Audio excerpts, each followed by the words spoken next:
जय हिंद साथियों, good morning. मैं आपका दोस्त अनुष्ट बिलास जैन स्वागत करता हूं आप सबका एचएलएस एकेडमी पर डेली करंट अफेयर्स की क्लास में आप सबका स्वागत है। देवियों और सज्जनों, मेरा आप सबसे नंबर अनुरोध है कि आप सब वीडियो को अंत तक बिना स्किप किए हुए पूरा मन लगाकर देखें और अगर आपको वीडियो पसंद आए तो प्लीज वीडियो को लाइक करें, कमेंट करें, शेयर करें और चैनल को सब्सक्राइब करना बिल्कुल ही ना भूलें। साथ ही बेल आइकॉन प्रेस कर लें जिससे हमारी लेटेस्ट नोटिफिकेशन आपको तुरंत मिलती जाए।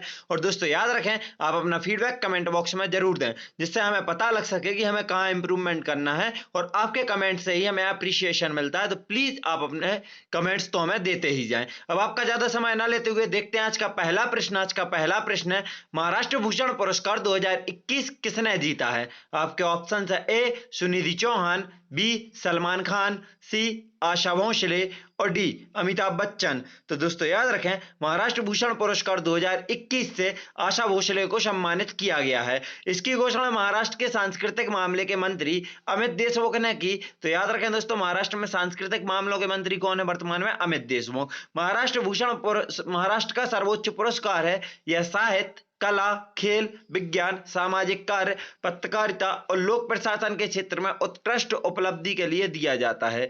यह महाराष्ट्र का सरकार द्वारा प्रतिवर्ष प्रदान किया जाता है। यह पहली बार 1996 में प्रदान किया गया था। मोस्ट इंपॉर्टेंट यहां से यह भी याद रखें, महाराष्ट्र भूषण पहली बार कब प्रदान किया गया? तो 1996 में किया गया। पुरुषोत्तम लक्ष्मण देशपांडे इस पुरस्कार को जीतने वाले पहले व्यक्ति थे।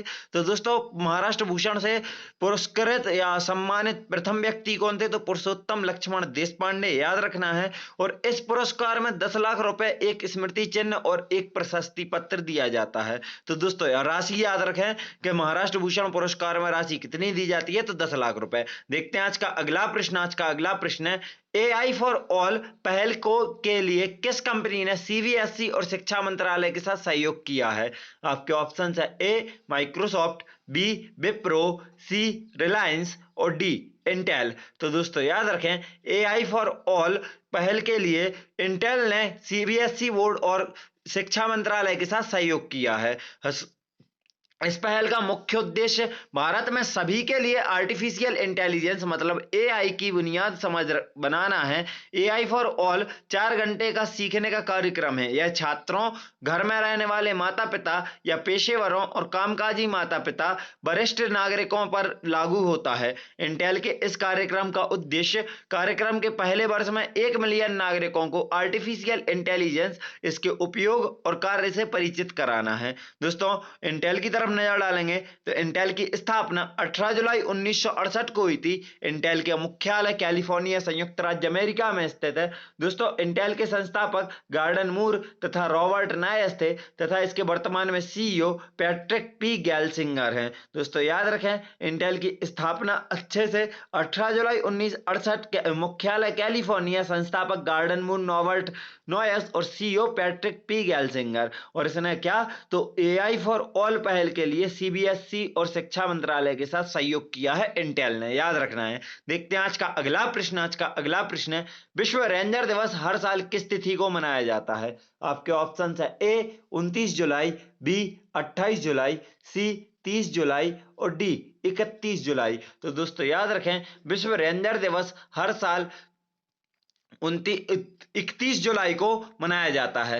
दोस्तों विश्व रेंजर दिवस हर साल 31 जुलाई को ड्यूटी के दौरान मारे गए या घायल हुए रेंजरों की याद में और दुनिया की प्राकृतिक और सांस्कृतिक विरासत की रक्षा के लिए रेंजर्स द्वारा किए गए कार्य का जश्न मनाने के लिए मनाया जाता है। रेंजर एक ऐसा व्यक्ति होता है जिसे पार्कलैंड और प्राकृतिक संरक्षित क्षेत्रों की संरक्षित करने का काम सौंपा जाता है। 1992 में 31 जुलाई को इंटरनेशनल रेंजर फेडरेशन की स्थापना हुई थी। विश्व रेंजर दिवस अंतरराष्ट्रीय रेंजर महासंघ द्वारा मनाया जाता है और पहली बार 2007 में आयोजित किया गया था। दोस्तों फैक्ट से याद रखें, आपसे इंटरनेशनल रेंजर फेडरेशन की स्थापना कब हुई है? तो 31 जुलाई 1992 को हुई है दोस्तों। और विश्व रेंजर दिवस किसके द्वारा मनाया जाता है? तो अंतरराष्ट्रीय रेंजर महासंघ द्वारा मनाया जाता है। और यह पहली बार कब मनाया गया? तो 2007 में मनाया गया। और कब मनाया जाता है? तो 31 जुलाई को मनाया जाता है, यह भी याद रखें। देखते हैं आज का अगला प्रश्न। आज का अगला प्रश्न है, जुलाई 2021 में जारी ICMR के चौथे सीरोलॉजी सर्वेक्षण के अनुसार किस राज्य में सबसे ज्यादा कोविड-19 सीरो प्रसार है? आपके ऑप्शन है ए तमिलनाडु, बी मध्य प्रदेश, सी बिहार और डी उत्तर प्रदेश। तो दोस्तों याद रखें, जुलाई 2021 में जारी आईसीएमआर के चौथे सीरोलॉजी सर्वेक्षण के अनुसार मध्य प्रदेश में 79% के साथ सबसे अधिक कोविड-19 सीरो प्रसार हैं। दोस्तों, भारतीय आयुर्विज्ञान अनुसंधान परिषद आईसीएमआर के चौथे राष्ट्रीय सीरोलॉजी सर्वेक्षण के अनुसार मध्य प्रदेश में उच्चतम कोविड-19 सीरो प्रसार है और केरल में सबसे कम कोविड-19 सीरो प्रसार है। तो दोस्तों याद रखना, अगर मध्य प्रदेश में सबसे ज्यादा सीरो प्रसार है तो सबसे कम किस राज्य में है? केरल में। इस सर्वे में 21 राज्यों को शामिल किया गया था। इस सूची में राजस्थान दूसरे नंबर पर तथा बिहार और गुजरात क्रमशः तीसरे और चौथे स्थान पर हैं। तो दोस्तों याद रखना है, पहले पर मध्य प्रदेश, दूसरे पर राजस्थान, तीसरे पर बिहार, चौथे पर गुजरात, पांचवें पर छत्तीसगढ़ और छठवें पर उत्तराखंड। ऐसे स्थानों पर यह राज्य, और आखिरी स्थान पर कौन है? यह सबसे कम सीरो प्रसार किस राज्य में है? तो वह केरल में है। देखेंगे दोस्तों मध्य प्रदेश को, तो जैसे हम देख सकते हैं यह भारत के बीचों बीच स्थित मध्य प्रदेश। यहाँ हम जैसे भारत के नक्शे में देखेंगे, सबसे पहले यहाँ आप देख रहे होंगे मध्य प्रदेश है। इसकी अगर सीमाएं देखें तो उत्तर प्रदेश, राजस्थान, गुजरात, महाराष्ट्र और छत्तीसगढ़ 5 राज्यों से यह सीमा साझा करता है और इसकी राजधानी भोपाल है। अब नजर डालेंगे दोस्तों मध्य प्रदेश के सामान्य परिचय पर, तो मध्य प्रदेश की राजधानी भोपाल है। स्थापना 1 नवंबर 1956 को हुई थी। राज्यपाल मंगूभाई छगनभाई पटेल तथा मुख्यमंत्री शिवराज सिंह चौहान है, जो कि यहाँ के 32वें मुख्यमंत्री है। दोस्तों पड़ोसी राज्य आपको बताए, महाराष्ट्र, गुजरात, राजस्थान, उत्तर प्रदेश, छत्तीसगढ़। अगर नदियां देखें तो मध्य प्रदेश का एक उपनाम ही है नदियों का मायका। तो दोस्तों यहाँ की नदियां तो आप पूरी नहीं पढ़ सकते हैं, क्योंकि यहाँ से बहुत सारी नदियों का उद्गम होता है और सारी नदियां बाहर निकल जाती हैं, तो इसको नदियों का मायका कहा जाता है। इसके साथ अगर बात उपनाम की आई है तो आपको बता दें कि मध्य प्रदेश के उपनाम में मध्य प्रदेश को सोया स्टेट, टाइगर स्टेट और हृदय प्रदेश, साथ में यह उपनाम भी दिए जाते हैं और नदियों का मायका इसको कहा ही जाता है। प्रमुख नदियां नर्मदा, ताप्ती, बेतवा, सोन और चंबल। यहाँ की आप 4 पढ़ सकते हैं, बाकी यहाँ पर बहुत नदियां हैं तो सारी आप नहीं पढ़ सकते हैं। और इसके अलावा अगर आपसे यहाँ पूछा जाए तो हाँ, नदियों से संबंधित पूछे जाने वाले प्रश्न में एक फेवरेट देखा जाता है कि उज्जैन किस नदी के तट पर स्थित है? तो याद रखना, क्षिप्रा नदी के तट पर स्थित है उज्जैन, जो कि बाबा महाकाल की नगरी जानी जाती है। वन एवं राष्ट्रीय उद्यान देखें अगर मध्य प्रदेश में स्थित, तो सतपुड़ा टाइगर रिजर्व, पन्ना राष्ट्रीय उद्यान, बांधवगढ़ राष्ट्रीय उद्यान, कान्हा राष्ट्रीय उद्यान, पेंच राष्ट्रीय उद्यान। इसके अलावा और भी हैं दोस्तों, तो आपको याद रखना है। दोस्तों साथ ही याद रखें कि अगर देश में यह पूछा जाता है कि सबसे ज्यादा राष्ट्रीय उद्यान या नेशनल पार्क किस राज्य में है, तो आपको पता होना चाहिए कि मध्य प्रदेश में सबसे ज्यादा राष्ट्रीय उद्यान है। इसके बाद अगर देखें हम दोस्तों यहाँ पर बांध, तो गांधी सागर बांध भारत के चंबल नदी पर बने 4 प्रमुख बांधों में से एक है और बांध मंदसौर, नीमच जिलों में स्थित है। दोस्तों अब अगर गांधी सागर बांध आया है और चंबल के 4 बांध आए हैं, तो बाकी 3 भी आपको बता दें कि जवाहर सागर, राणा प्रताप सागर और कोटा बैरेज। जिनमें से दोस्तों कोटा बैरेज एक ऐसा बांध है जिससे बिजली का उत्पादन नहीं होता है, आपको पता होना चाहिए। बाकी तीनों से गांधी सागर, जवाहर सागर और राणा प्रताप सागर से बिजली का उत्पादन होता है। आप चाहें तो इन्हें गजरा नाम से याद रख सकते हैं। गा से गांधी सागर, जा से जवाहर सागर और रा से राणा प्रताप सागर। देखेंगे आगे बांध, तो दोस्तों बाणसागर या बाणसागर बांध मध्य प्रदेश में गंगा बेसिन में स्थित सोन नदी पर एक बहुउद्देशीय नदी घाटी परियोजना है। तो बाणसागर बांध किस नदी पर है? सोन नदी पर है, याद रखना है दोस्तों। दोस्तों आगे और देखें तो मध्य प्रदेश में नर्मदा नदी पर कुल 30 बांध बनाए गए हैं। तो नर्मदा नदी पर बनने वाले 30 प्रमुख बांधों में से एक बरगी बांध पहले पूर्ण हुए किए गए बांधों में से एक है। तो दोस्तों सबसे पहले कौन सा पूर्ण बांध हुआ था जो नर्मदा नदी पर बहता? बरगी बांध। यह कहां स्थित है? तो जबलपुर में स्थित है, याद रखना है दोस्तों। बाड़ी तहसील रायसेन जिले में बारना नदी पर बरना बांध एक गुरुत्व बांध है दोस्तों। तो एक गुरुत्व बांध मध्य प्रदेश में कौन सा है? बरना बांध है। कौन से? बरना ही नदी पर, और यह कहां है? तो रायसेन जिले के बाड़ी तहसील में स्थित है। देखेंगे आगे और महत्वपूर्ण तथ्य मध्य प्रदेश के दोस्तों, तो यूनेस्को ने भारत के पन्ना टाइगर रिजर्व मध्य प्रदेश को बायोस्फीयर रिजर्व का दर्जा दिया है। दोस्तों शॉर्ट में मैं एक बार ही पढ़ते जाऊंगा, रिपीट नहीं करूंगा, प्लीज आप ध्यान से सुनिएगा और याद रखिए। मध्य प्रदेश के ऐतिहासिक शहर ओरछा और ग्वालियर यूनेस्को की विश्व धरोहर शहरों की सूची में शामिल है। कौन कौन से शहर दोस्तों? ओरछा और ग्वालियर। मध्य प्रदेश के बांधवगढ़ टाइगर रिजर्व में भारत की पहली hot air balloon safari launch की गई थी। याद रखना है, भारत की पहली हॉट एयर बैलून सफारी कहां? बांधवगढ़ टाइगर रिजर्व टर्म में। मध्य प्रदेश सरकार देश की पहला हीरा संग्रहालय छतरपुर जिले के खजुराहो में बनाने जा रहा है। तो देश का पहला हीरा संग्रहालय कहाँ? मध्य प्रदेश में। मध्य प्रदेश में कहाँ? तो छतरपुर। छतरपुर में भी कहाँ? तो खजुराहो। यहाँ से याद रखना है दोस्तों। मध्य प्रदेश में स्थित रीवा मेगा सौर ऊर्जा परियोजना से दिल्ली मेट्रो को बिजली दी जा रही है। भारत का पहला मकई महोत्सव मध्य प्रदेश में हुआ।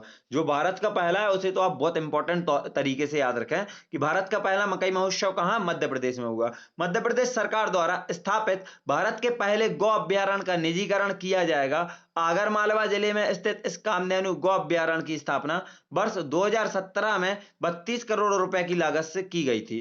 दोस्तों याद रखना है, भारत का पहला गौ अभ्यारण्य कहाँ? तो मध्य प्रदेश के आगर मालवा जिले में। इसकी स्थापना कब होती है? तो 2017 में। और नाम क्या है? कामधेनु गौ अभ्यारण्य, जो कि भारत का पहला गौ अभ्यारण्य था। देखते हैं दोस्तों आगे थोड़ी सी डिटेल्स और हैं 3-4 पॉइंट्स की, वो भी देख लेते हैं। तो भोपाल नगर निगम और केंद्रीय प्रदूषण नियंत्रण बोर्ड ने भोपाल मध्य प्रदेश में देश का पहला ई कचरा क्लिनिक स्थापित करने के लिए हाथ मिलाया है। देश का पहला ई कचरा क्लिनिक कहां स्थापित किया जा रहा है? तो भोपाल नगर निगम के द्वारा भोपाल में। विश्व का सबसे बड़ा इस्लामिक सम्मेलन आलमी तबलीगी इज्तिमा मध्य प्रदेश की राजधानी भोपाल में हुआ।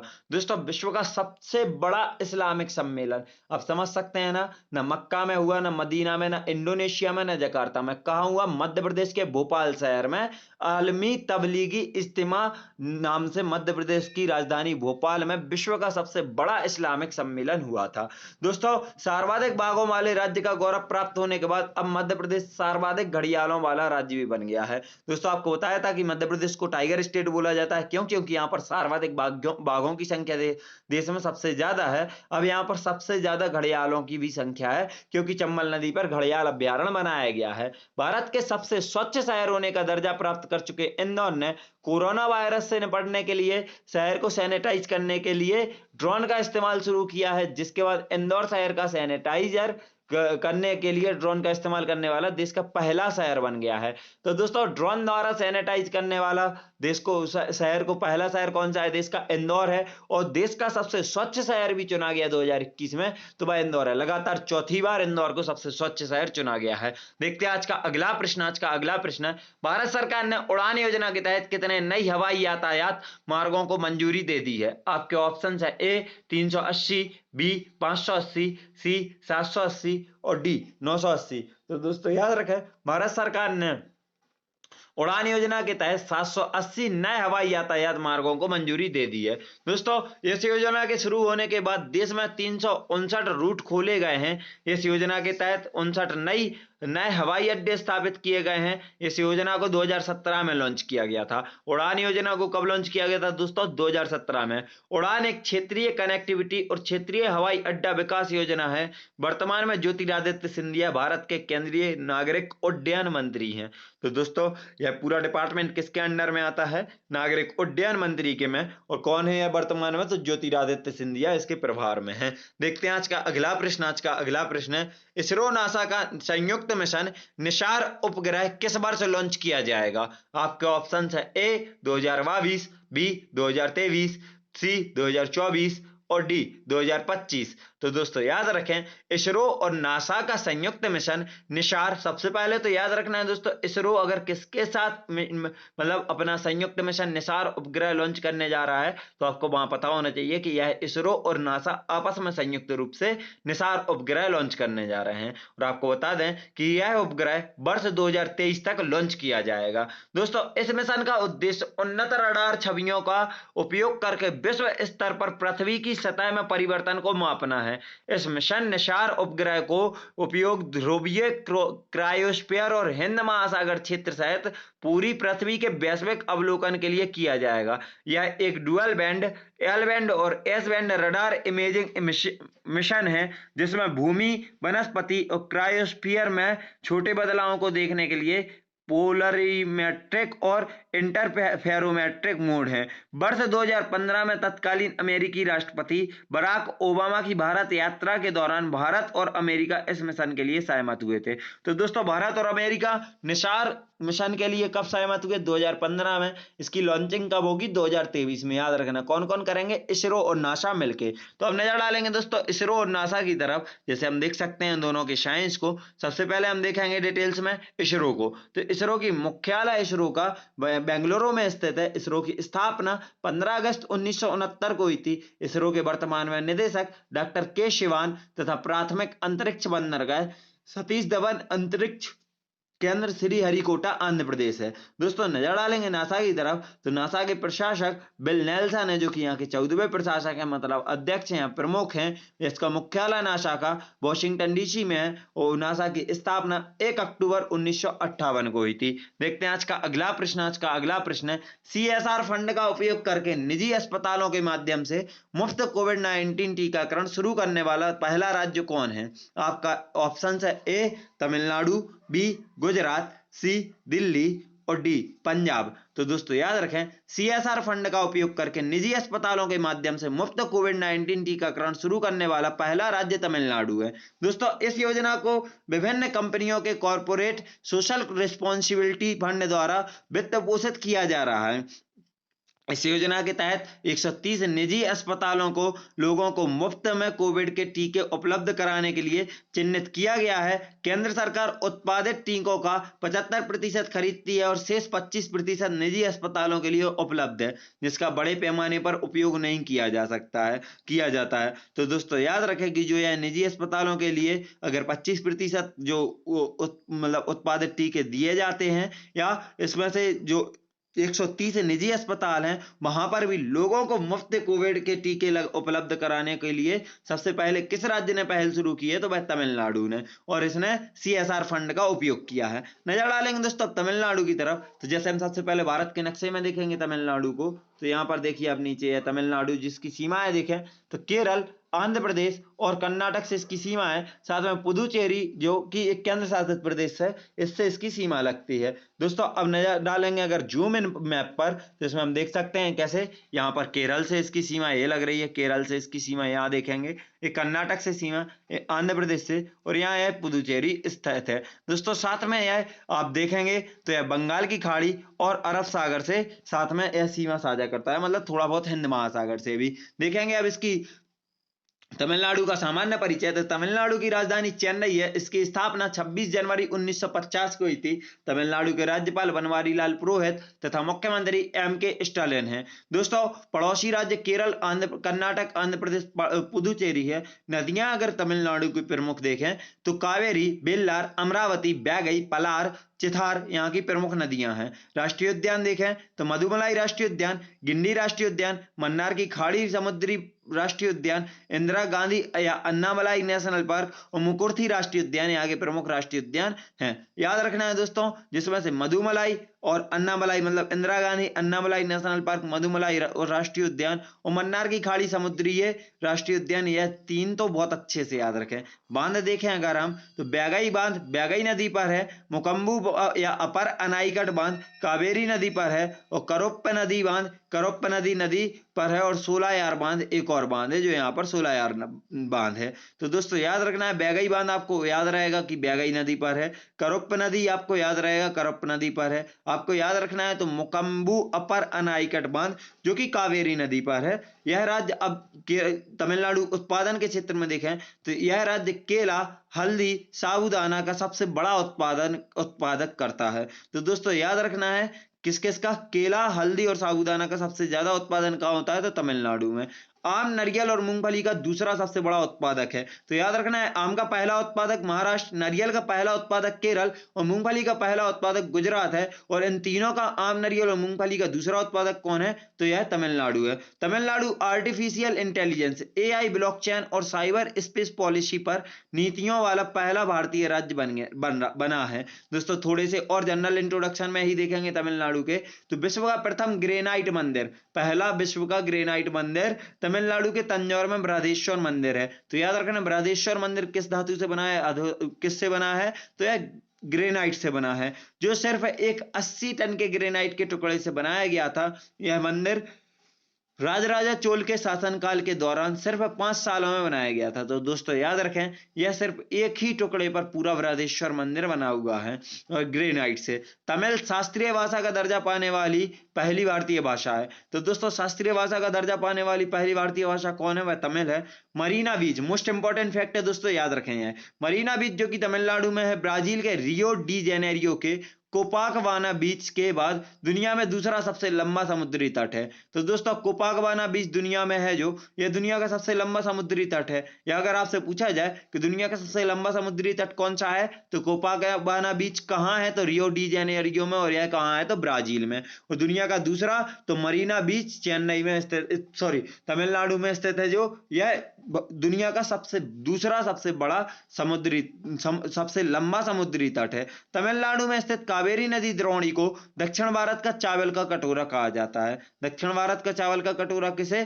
कावेरी नदी घाटी को कहा जाता है। तमिलनाडु भारत का सर्वाधिक नगरीकृत राज्य है, जहां की 47% जनसंख्या नगरीय क्षेत्रों में निवास करती है। तो दोस्तों याद रखना है, भारत का सर्वाधिक नगरीकृत राज्य क्या है जो जनसंख्या के हिसाब से, तो तमिलनाडु है। चेन्नई की इंटीग्रल कोच फैक्ट्री दुनिया की सबसे बड़ी रेल निर्माता को बन गई है। तो दोस्तों याद रखना है कि अगर आपसे पूछा जाए दुनिया की सबसे बड़ी रेल कोच निर्माता कौन कंपनी है, तो इंटीग्रल कोच फैक्ट्री चेन्नई, और यह कहां स्थित, तो चेन्नई तमिलनाडु में स्थित है। एशिया का पहला 5वीं पीढ़ी का वर्चुअल रियलिटी आधारित advanced driver training simulator centre Chennai के automobile association of southern India centre में लॉन्च किया गया है। तो याद रखना है दोस्तों, एशिया का पहला 5वीं पीढ़ी का वर्चुअल रियलिटी आधारित advance driver training simulator centre कहां लॉन्च किया गया, तो चेन्नई के automobile association of southern India centre में लॉन्च किया गया। दोस्तों देखते हैं अब हम देखते हैं आज का अगला प्रश्न। आज का अगला प्रश्न है,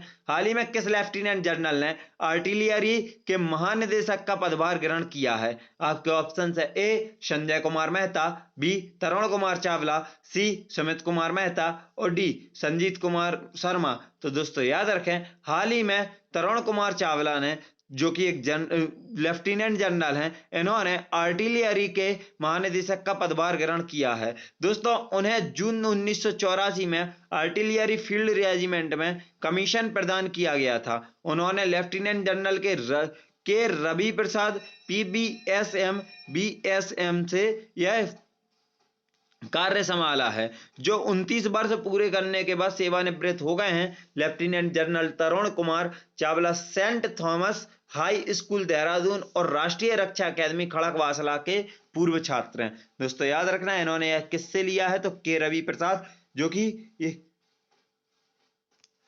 आर्टिलरी के पूर्व महानिदेशक थे, इससे इनसे पदभार लिया है, और अब वर्तमान में तरुण कुमार चावला आर्टिलरी के महानिदेशक हो गए हैं। देखते हैं आज का अगला प्रश्न। आज का अगला प्रश्न है, 1 अगस्त को पूरे विश्व भर में कौन सा दिवस मनाया जाता है? आपके ऑप्शन है, ए विश्व विज्ञान दिवस, बी विश्व विज्ञान दिवस, सी विश्व स्तनपान दिवस, और डी विश्व नाग दिवस। तो दोस्तों याद रखें, 1 अगस्त को पूरे विश्व भर में विश्व स्तनपान दिवस मनाया जाता है। विश्व स्तनपान दिवस 1 सप्ताह तक चलाया जाता है, और हर वर्ष अस्पतालों में ही महिलाओं को स्तनपान के प्रति जागरूक किया जाता है। दोस्तों याद रखें, विश्व स्तनपान सप्ताह कब से कब तक, तो 1 अगस्त से 7 अगस्त तक चलता है। चिकित्सकों की माने तो अधिकांश माताएं कुछ दिनों बाद ही बच्चों को अपना दूध पिलाना बंद कर देती हैं, जबकि बच्चे के पैदा होने के 6 महीने तक स्तनपान कराना चाहिए।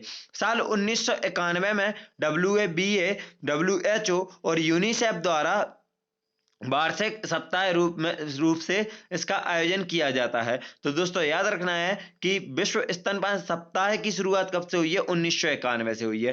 नजर डालेंगे दोस्तों world alliance for breast feeding की तरफ, तो इसका मुख्यालय पेनांग मलेशिया में स्थित है। इसके संस्थापक अनवर फजल तथा इसके स्थापित कब हुआ है? तो 14 फरवरी 1991 को इसकी स्थापना हुई थी। याद रखना है दोस्तों। और वर्ल्ड ब्रेस्ट फीडिंग वीक कब से कब तक? तो 1 अगस्त से 7 अगस्त तक। और पहली बार कब? तो 1991 में। किस किस के द्वारा? तो WABA, WHO और यूनिसेफ द्वारा। देखते हैं आज का आखिरी प्रश्न। आज का आखिरी प्रश्न है, भारत और किस देश ने हाल ही में वैश्विक विकास के लिए त्रिकोणीय सहयोग पर अपना समझौता आगे बढ़ाया है? आपके ऑप्शन है, ए जापान, बी चीन, सी अमेरिका, और डी ऑस्ट्रेलिया। तो दोस्तों याद रखें, भारत और अमेरिका ने हाल ही में वैश्विक विकास के लिए त्रिकोणीय सहयोग पर अपना समझौता आगे बढ़ाया है। दूसरा संशोधन भारत और अमेरिका द्वारा संयुक्त रूप से किए गए क्षमता निर्माण गतिविधियों के दायरे का विस्तार करता है, और SGP के तहत की जाने वाली गतिविधियों की